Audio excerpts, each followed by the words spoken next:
Dengan janji para cawapres yang disampaikan pada debat pekan lalu, saya akan ke Pak Peter terlebih dahulu. Ada sejumlah janji yang disampaikan oleh ketiga paslon cawapres ini, Pak. Kita akan bahas satu. Yang pertama terkait dengan menggenjot pajak dengan pembentukan Badan Penerimaan Negara. Artinya yang dipisahkan dari Kementerian Keuangan yang ada saat ini. Seberapa realistiskah menurut Anda, Pak? Apalagi nantinya Badan Penerimaan Negara ini akan dikomandoi langsung oleh Presiden. Ya, jadi mungkin ini perlu dipahami bahwasanya pembentukan badan khusus penerimaan negara itu sebenarnya udah ide lama ya.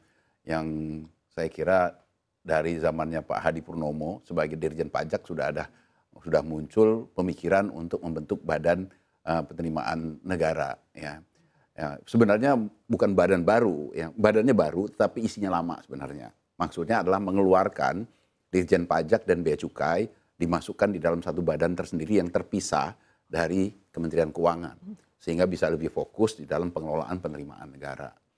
Dan ini juga bagus sebenarnya di dalam upaya untuk mengurangi beban dari Kementerian Keuangan. Ya, Kementerian Keuangan bisa berfungsi lebih fokus sebagai treasury.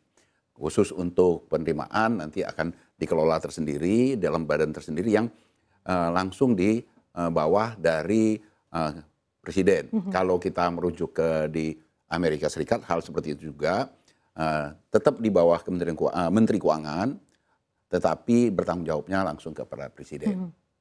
Nah, kalau kita membentuk ini harapannya adalah dengan pengkhususan ini pengelolaan pajak bea cukai itu jauh lebih baik.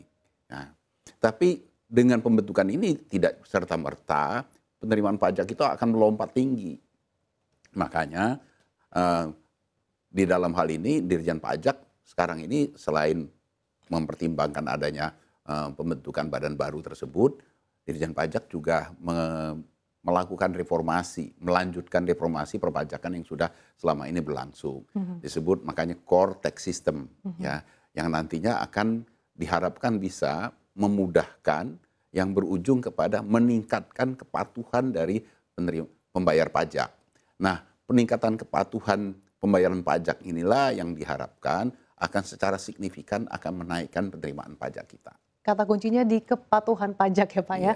Saya akan ke Pak Eko, tanggapan Anda seperti apa Pak terkait dengan janji cawapres yang disampaikan pada debat pekan lalu ini Pak?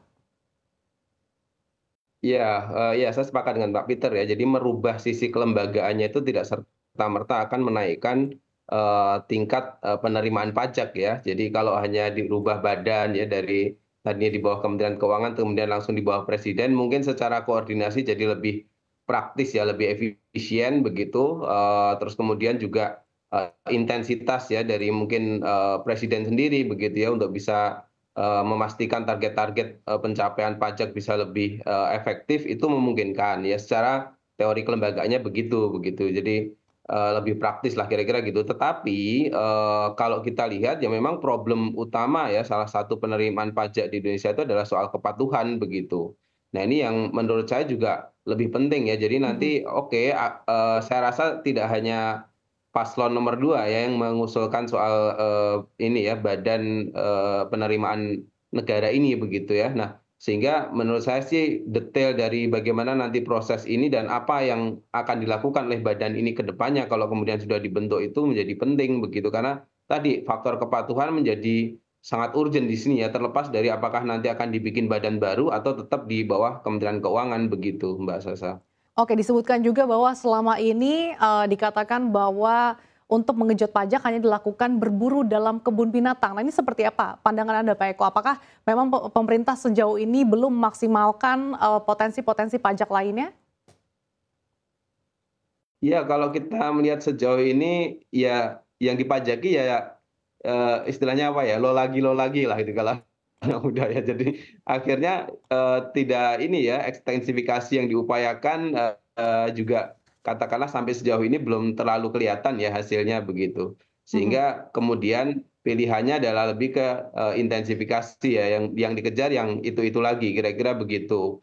Maksudnya begitu kan di apa istilahnya ya berburu di kebun binatang itu begitu. Dan ini kelihatan sebetulnya ketika kita pemerintah ya itu menerapkan kebijakan tax amnesty waktu itu ya kan diharapkan setelah itu semuanya patuh terus kemudian kita pada istilahnya fase yang baru ya setelah itu terkait dengan perpajakan kita. Tapi Mhm. nyatanya sampai sekarang juga sebetulnya peningkatan dari pajak terjadi, tapi ya hanya moderat saja ya. Jadi business as usual sebetulnya peningkatan yang terjadi selama ini begitu.